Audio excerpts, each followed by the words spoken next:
नमस्कार, आप देख रहे हैं आज तक। मैं हूं आपके साथ चित्रा त्रिपाठी। पश्चिम बंगाल में बीजेपी को बड़ा झटका लगा है। बाबुल सुप्रियो ने राजनीति से संन्यास ले लिया है। साथ ही बीजेपी को भी बाय बाय कर दिया है। ग्लैमर की दुनिया से राजनीति में आने वाले गायक बाबुल सुप्रियो ने अपना दर्द सोशल मीडिया के जरिए बयां किया। बाबुल सुप्रियो ने सोशल मीडिया में लिखे अपने पोस्ट में कई सवाल भी पार्टी पर खड़े किए हैं। कितने अनजान लोग मिल जाते हैं, इनमें से कुछ लोग भूल जाते हैं कुछ याद। 2014 का पहिया 2021 में घूम गया है। কাপড় রঙালো যোগী মন্দির তলে আসন পাতিল শিলা পূজনেরই লাগি। Playback singer, live performer, television host और एक्टर से राजनेता बने थे बाबुल सुप्रियो। तब बात थी 2014 की। I, Babul Supriyo Baral, do swear in the name of God that I will bear true faith and allegiance to the Constitution of India, as by law. लेकिन 2021 में उनका मन खट्टा हो गया है। 7 साल में ही नेतागिरी से ऐसा जी भरा कि राजनीति को ही अलविदा कह दिया। I, Babul Supriyo, do swear in the name of God that I will bear true faith and allegiance. पूर्व केंद्रीय मंत्री बाबुल सुप्रियो ने अपने मन की बात रखने के लिए सोशल मीडिया का सहारा लिया है। उन्होंने एक पोस्ट में सब कुछ उड़ेल दिया, कुछ दर्द तो कुछ गिले शिकवे, कहीं बीजेपी की तारीफ की तो कहीं सवाल भी उठाए। सोशल मीडिया पर एक पोस्ट में पश्चिम बंगाल के आसनसोल के बीजेपी सांसद बाबुल सुप्रियो ने लिखा, अलविदा। लोगों की सेवा करने के लिए राजनीति में रहने की जरूरत नहीं है। राजनीति से अलग होकर भी अपने उस उद्देश्य को पूरा कर सकते हैं। बाबुल सुप्रियो, जिनको माना जाता था कि अगर पश्चिम बंगाल में बीजेपी की सरकार बनती तो शायद वो मुख्यमंत्री भी बन सकते, लेकिन ऐसा ना हुआ। इलेक्शन भी यहाँ पे हार गए वो टॉलीगंज की सीट पर। और उसके कुछ दिन बाद आज फेसबुक पे ये दुख भरा उनका पोस्ट, जहाँ पे उन्होंने लिखा है कि वो एमपी पद से अलविदा कहना चाहते हैं। लेकिन उन्होंने जो वो शब्द का इस्तेमाल किया है उससे कई सवाल खड़े हो गए। बाबुल सुप्रियो ने लिखा,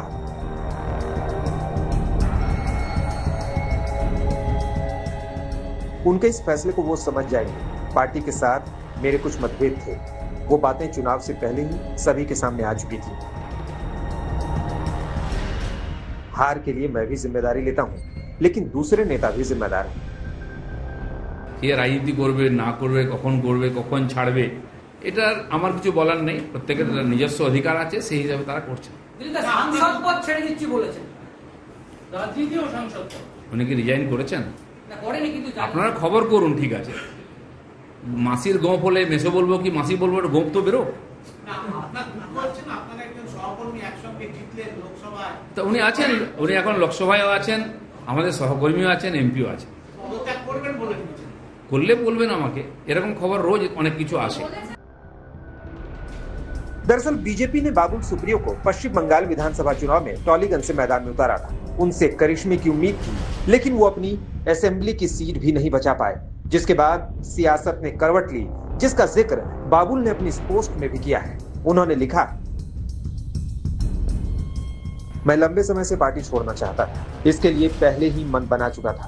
अब राजनीति में नहीं रहना है, लेकिन बीजेपी अध्यक्ष जेपी नड्डा के रोकने की वजह से फैसले को हर बार वापस लिया।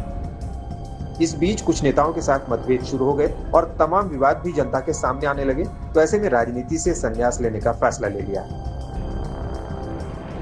2014 में बीजेपी में शामिल होते ही बाबुल सुप्रियो का राजनीति में किस्मत का ताला खुल गया। बीजेपी के टिकट पर आसनसोल से जीत गए, मोदी सरकार के पहले कार्यकाल में मंत्री बना दिया गया, लेकिन इस बार उन्हें जगह नहीं मिली। हालांकि अपने ताजा पोस्ट में इस पर बाबुल सुप्रियो ने कुछ भी नहीं लिखा। हालांकि इस बीच बीजेपी की बंगाल में ताकत काफी बढ़ गई है, जिसका उन्होंने अपने पोस्ट में जिक्र भी किया। बंगाल में बीजेपी के पास अब कई नेता मौजूद हैं, नौजवान भी हैं और दिग्गज भी साथ खड़े हैं। ऐसे में अगर कोई अब पार्टी छोड़ भी देता है तो ज्यादा फर्क नहीं पड़ने वाला है। बाबुल सुप्रियो का जो आज का जो फेसबुक पोस्ट है, उसी तरह एक फेसबुक है। अगर उसका रिजाइन करना होता तो लोकसभा चल रहा है, स्पीकर अपने चेम्बर में है, वो स्पीकर के पास वो रेजिग्नेशन सबमिट करना चाहिए था। वो नहीं किया। लेकिन अब वो फेसबुक को यूज कर रहे हैं only to attract his Delhi leaders. मैं जा रहा हूं और इंटरनल मैसेज है हमको पकड़ रखिए। वो जाने का नहीं है, वो एक डिसिडेंट है, उसका मिनिस्ट्री जा चुका है, वो नाटक कर रहा है, वो गायक था अभी नाटक कर रहा है। बाबुल सुप्रियो ने अपने पोस्ट के आखिर में लिखा कि 1992 में स्टैंडर्ड चार्टर्ड बैंक की नौकरी छोड़कर मुंबई भागते वक्त जो किया था, अब फिर मैंने वही किया है। पहले राजनीति से संन्यास की बात कही और अब बीजेपी के सांसद पद से इस्तीफा दे दिया। बाबुल ने हेमंत कुमार के बांग्ला गीत एक गुच्छा रजनीगंधा हाथ में देकर मैं चला का जिक्र करके काफी कुछ बयां किया है। कोलकाता से सूर्याग्नि रॉय के साथ आज तक ब्यूरो। बाबुल सुप्रियो ने राजनीति से संन्यास का ऐलान कर दिया है। इसकी वजह कोई नाराजगी है या पार्टी में किसी से अनबन, ये तो बाद में ही साफ हो सकेगा। लेकिन आपको बाबुल सुप्रियो का वो सियासी सफर दिखाते हैं जिनके जरिए वो लोकसभा चुनाव जीते, युवा मंत्री बने और अब राजनीति के उसी रास्ते को उन्होंने कह दिया अलविदा।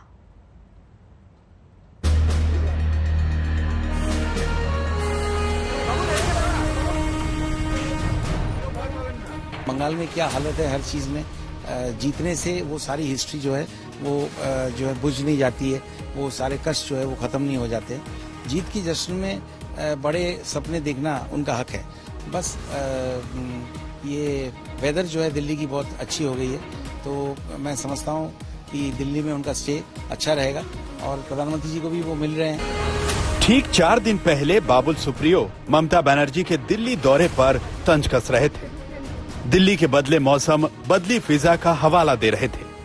ठीक 4 दिन बाद आखिर ऐसा क्या हुआ कि बाबुल सुप्रियो की दशा और दिशा बदल गई और बाबुल सुप्रियो ने सोशल मीडिया पर सियासत से संन्यास का ऐलान कर दिया। क्या इसके पीछे किसी बात की नाराजगी है या मंत्री पद जाने का गुस्सा? इन बातों का जवाब तो बाबुल सुप्रियो ही दे सकेंगे, लेकिन उनके इस कदम को समझने के लिए सुरों की दुनिया से आगे बढ़कर सियासत की गलियों में आने, मंत्री पद तक पहुंचने और फिर मंत्री पद गंवाने के सफर को समझना जरूरी है।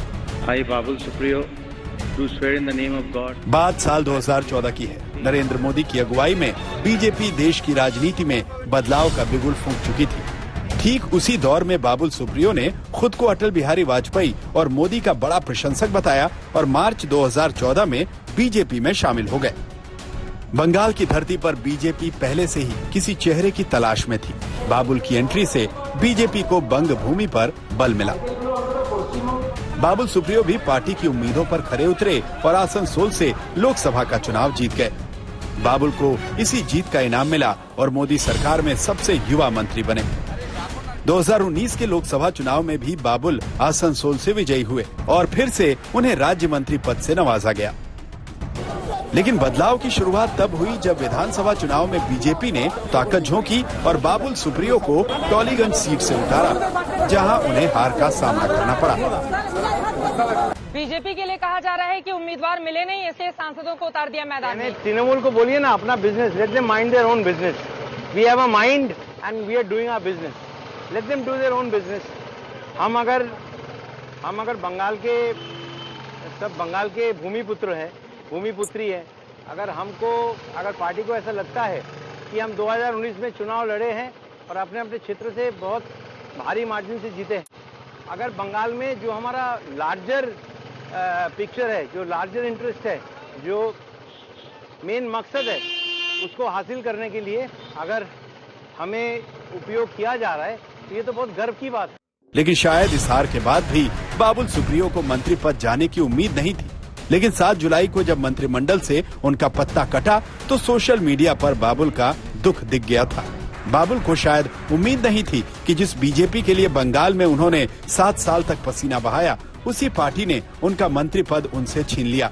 लगातार 2 बार केंद्र में मंत्री बनना कोई मामूली बात नहीं थी, लेकिन एक झटके में पूर्व मंत्री बन जाना बाबुल को बुरी तरह खल गया। यही वजह है कि उन्होंने अपने फेसबुक पोस्ट में मंत्री पद जाने को भी अपने इस्तीफे का कारण माना है। मंत्री पद से तो उसका लेना देना नहीं है। मैं आपको वही बता रहा हूँ कि मैं खुद मुंबई का हूँ, मुझे मालूम है कि उनकी लोकप्रियता है वहां पर, इस संगीत की वजह से लोग जानते हैं। तो इसलिए आज अगर उन्होंने ऐसा सोचा कि शायद उनको राजनीति में जो करना चाहते थे वो उन्होंने किया है, आगे भी उनकी करने की जो इच्छा है वो करते रहेंगे। लेकिन पूरे राजनीति में रहने के कारण उनको, मुझे अच्छी तरह से वाकफियत है कि कई ऐसे असाइनमेंट वो छोड़ देना पड़ता था, इसलिए कि वो मंत्री थे। जिस तरह से अनसेरेमोनियसली उनको मंत्री पद से हटाया गया, मुझे लगता है सीधा सीधा ये कारण है। अदरवाइज जो एमपी थे, जो इंसिडेंटली ही was fighting for the constituency where I am at the moment, Tollygunge से मैं हूँ, वहीं से वो फाइट कर रहे थे।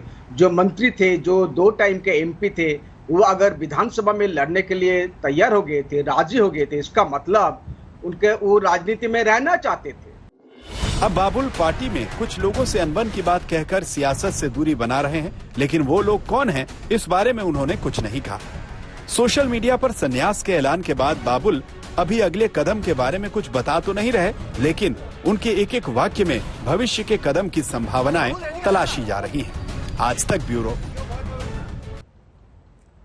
आखिर बाबुल ने इस्तीफा क्यों दिया? सबको इंतजार है बाबुल के सामने आकर जवाब देने का। सोशल मीडिया में ट्वीट के बाद बाबुल अभी तक मीडिया के सामने नहीं आए हैं। पिछले 7 सालों से बीजेपी और बाबुल का साथ रहा। राजनीति में आने के बाद भी बाबुल के गानों का अंदाज भी थोड़ा सियासी हो गया। आज तक के अलग अलग कार्यक्रम में बाबुल सुप्रियो ने हिस्सा लिया, जहां बाबुल सुप्रियो के गाने आज के हालातों की कहानी को बयां कर रहे हैं। आइए देखते हैं सियासत के बीच बाबुल के गानों की धूम। आते जाते खूबसूरत आवारा सड़कों पे, ये कुछ लोग याद रह जाते, किसको कुछ लोगों को आप भूलना चाहते, इसके ऊपर गाना है। आते जाते खूबसूरत आवारा सड़कों पे, कभी कभी इत्तेफाक से कितने अनजान लोग मिल जाते हैं, इनमें से कुछ लोग भूल जाते हैं, कुछ याद रह जाते हैं, इनमें से कुछ लोग भूल जाते हैं, कुछ याद रह जाते हैं। एक लाइन और गा लूं? हाँ, कितने, जाने दीजिए। अब इस लाइन में याद रखिएगा, इस गाने में अनजान शब्द क्यों रहा, उसका डिबेट अलग से होगा। प्यार बांटते चलो, प्यार बांटते प्याज बोलची ना, अरे तुम प्यार बांटते चलो, प्यार बांटते चलो, क्या हिंदू क्या मुसलमान क्या सिख और ईसाई, हम सब है भाई भाई, प्यार बांटते चलो। मैं प्यार बांटूंगा, प्याज बांटते चलो, प्याज बांटते चलो, प्याज बांटते चलो, प्याज बांटते चलो, और कहो ना प्यार है, ये लो प्याज है, कहो ना प्यार है, ये लो प्याज है, कहो ना प्यार है, ये लो प्याज है।